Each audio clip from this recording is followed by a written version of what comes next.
Hey everyone, Zotac welcoming you to Game 1 of a Best of 5 series from the Zotac Cup number 187.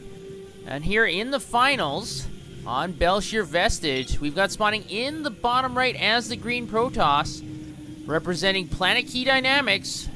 And coming from Germany, we've got GunGFuBanDa. Great name. It's not the Kung Fu Panda, but close enough.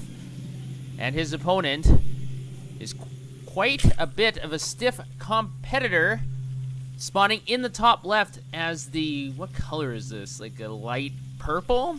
Okay, a light purple, representing Team Acer, and hailing from Canada, we've got Scarlett.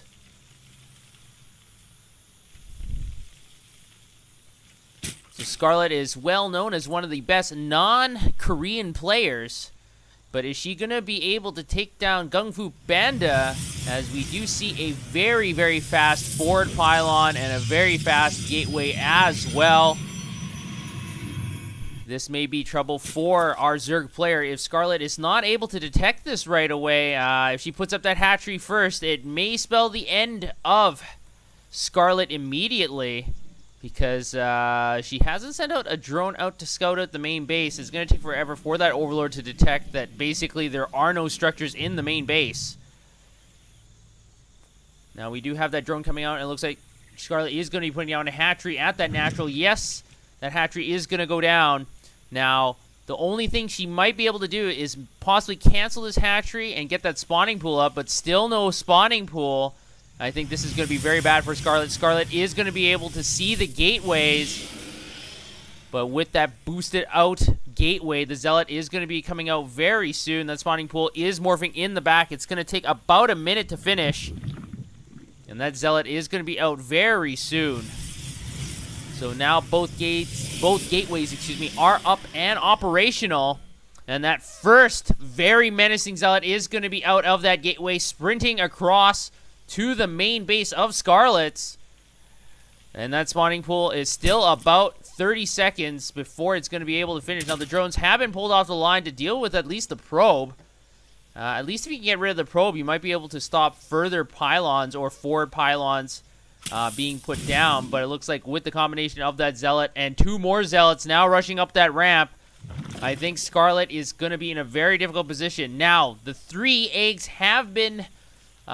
they are in the process of morphing into Zerglings, but now the drones are going to have to vacate the premises.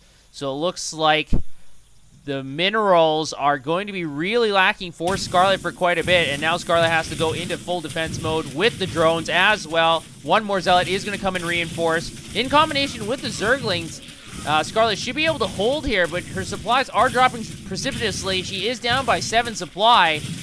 And now she's really crippled, basically. She's only got a handful of drones left.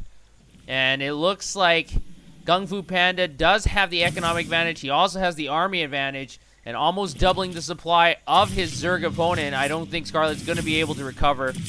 I think the very aggressive gateway proxy was just so effective.